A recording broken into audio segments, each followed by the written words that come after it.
Hey guys, welcome back to another edition of Travel with Sarah.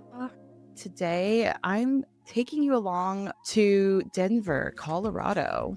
I'm going to give you countless hacks to optimize your travel experience. I needed to go to Denver for a business trip, so buckle up. Let's get started. I started my journey with packing. You have a lot of things you want to bring, and the security's not going to let you bring everything. I packed everything in see-through plastic bags so that I don't have to use the airport ones. And I also have an additional little bag with me so that I can take that out and use it while I'm at the seat. I definitely always pack a pair of slippers because it's gross to walk around the plane with just your bare feet or normal socks. Let's break it down. Make sure you have a see-through bag so that you don't have to take the plastic bag from security. Put carry-on liquids under 100 mils into those see-through bags. Also, take a water bottle with you, make it half empty so you can drink it on your journey to the airport, but you don't have to chug it when you get to the airport. Definitely pack those slippers. Mine are like little slip-on booties. Also, create two types of bags within one. You have a bigger bag that has everything in it and a smaller bag that has essentials like your passport, your boarding pass, everything you would want with you when you get to your seat. This is the stuff that I do to make my long haul trip much better. It's about 9.5 hours to Denver, Colorado from London. I'm in for the long haul. I recommend taking public transport to the airport because it's cheaper.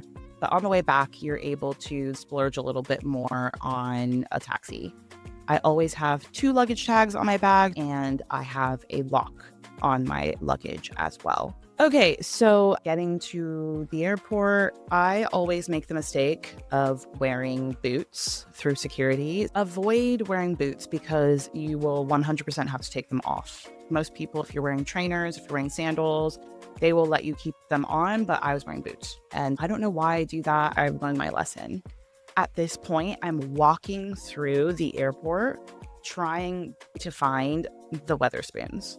It's the cheapest place to eat and drink, and you can order from your table. It's very speedy service. This is me trying to rush my way through to the Weatherspoons. I learned my lesson. You cannot walk fast through an airport. There is 100% going to be people dilly-daddling around. There was like some interesting disco ball head people that were walking around that I wanted to take a picture with. You should just walk slowly. Here's my airport checklist. Do I need to stop at Boots to get sunscreen? The do I need anything moment is important because it's more inconvenient and annoying to try and find a location in the destination to buy these things. The second thing I always do is eat before I fly. It is a long haul flight. It's probably going to include food that you don't want to eat. If you're not hungry, get something you want to eat and take it with you. The third thing is I drink a lot of water. So I fill up my water bottle. I recommend that you do the same. You usually can find water bottle filling station near the bathrooms at international airports. The fourth thing is definitely go to the toilet before you board your flight. It's the last time that you're going to use a toilet that isn't way too tiny to maneuver in. So yeah, those are all the things that you should be getting up to before your flight. So we're getting ready to board the flight now. If you get to your boarding gate and realize that you're being boarded onto a bus that is going to take you to your plane, it doesn't really matter what boarding group you are because they're going to fill that bus up. The hack is if you are getting onto a bus, the best way to ensure optimal boarding is you stand by the bus door so that when the bus pulls up to the plane and the doors open, you're the first one off the bus and the stairs. I learned that the hard way, to be honest. I hadn't really thought about it. And then as soon as the doors opened, there was just so many people trying to get onto the stairs and we were just slowly up and into the plane. I love it when you show them your boarding pass and they're like, turn right and go all the way to the back. I would love to turn left one of these days. I get all the way through the plane, past business class, premium economy, and I get to the last row in the first economy cabin. There are 2 economy cabins in this plane. There is another row of toilets that separates you from the main economy cabin. I chose the last seat in the first economy cabin. The seats don't go back in the last row. I had people reclining towards me and I couldn't get away from them. Do not ever book the last row of seats in economy.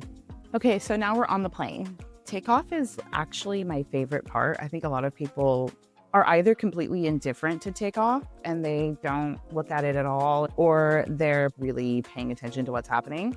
I love to look out the window at takeoff. It makes me sleepy. I like to listen to music while I'm watching the world go by and the country leaving me as I get into the air. I'm just giving you a little view of what I had to eat.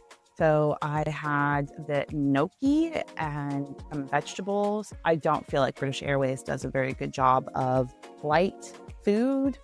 One hack I would recommend is when you're on the plane and get your food, there will be usually cheese, cracker, and a bread roll. I tend to hold on to those items. Save the cheese, crackers, bread, and butter for later. The second hack on the plane is they will offer you alcohol. I used to drink every single piece of alcohol that you would give me on a plane. I still do sometimes, but with a long haul flight like that, my main priority is sleep. So what I tend to do is I will ask them for 2 bottles of wine and take them with me to my destination. Sometimes I get to a point in my flight where I'm like, actually, cheese, crackers, and wine sounds pretty good. I'm gonna have a little bit of this wine, have a little bit of these cheese and crackers. Now, if they cleared it all away and I didn't have access to that, I'd be a little irritated. The cheese, crackers, and bread are not permissible for you to take into your destination. Because I'm going to Denver, I can't bring any dairy product, the butter, cheese, and bread. I can't bring any of that into the US. But you can get away with bringing the little bottles of wine. You can get duty-free bottles of alcohol and bring them into the country, right? You can take the little bottles of wine with you into the country and have them in your hotel room later in the trip. I love looking at the map along the way. That's my favorite thing to look at besides movies. The snack that you get when you're about to land is always horrible. Unless it's Qatar Airways or Emirates, you're going to hate that snack. Guarantee it. When you're getting ready to land, I love to film the landing. I love to open the blinds, see the destination. Here's what I recommend. Before you fly, buy an eSIM for the destination you're going to. For example, I live in the UK. I was going to the US. They would have charged me for a roaming pass for the US. So I bought myself an eSIM. I use Airalo, and it was $12 for 3 gigs of data for the 6 days that I was going to be there. I have bought eSIMs when I get to the destination, but if you can't connect to their Wi-Fi and 4G, then it's useless. So I activate mine ahead of time, and then the eSIM connects to the wireless network in that time that you're taxiing to your gate. And you're in the immigration queue, you can start to do things like call your taxi. If you travel to the States a couple of times a year, it's good for you to do mobile passport control. So when I was walking to immigration through the US airport, there's always loads of people landing at the same time. They have inefficient immigration processes. Specifically for traveling to the US and this trip to Denver, for me to give you this hack, please sign up for mobile passport control.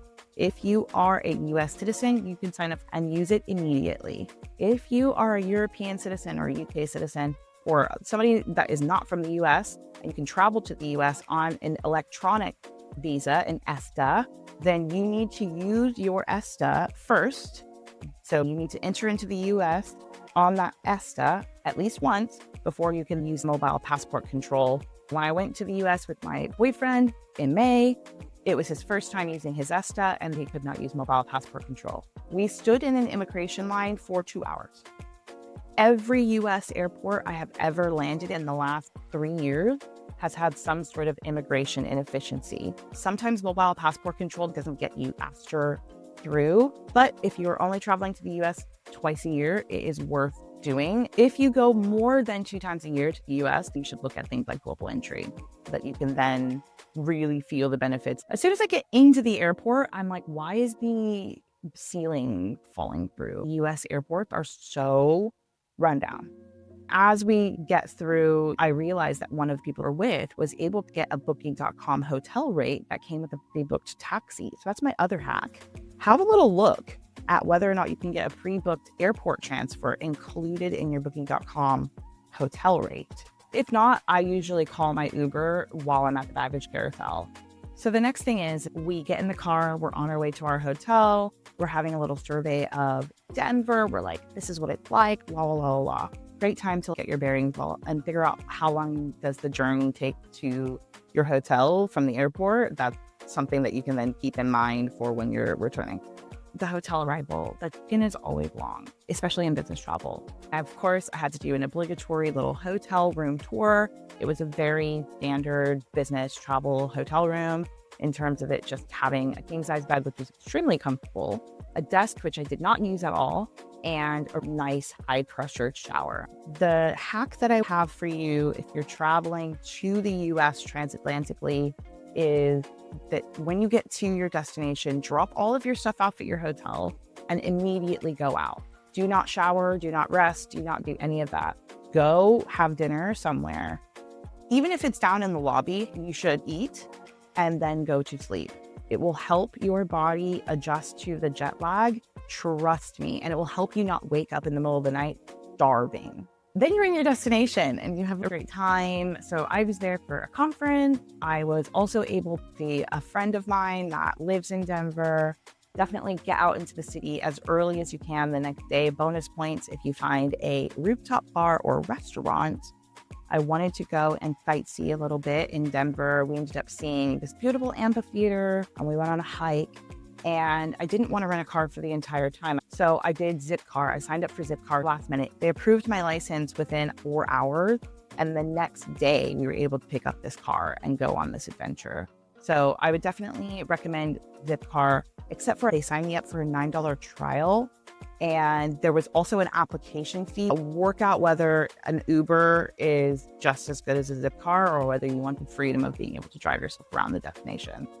And then the rest of my journey was being in Denver, participating in nightlife activities after the conference. So there's some really cool footage of the bands that I saw.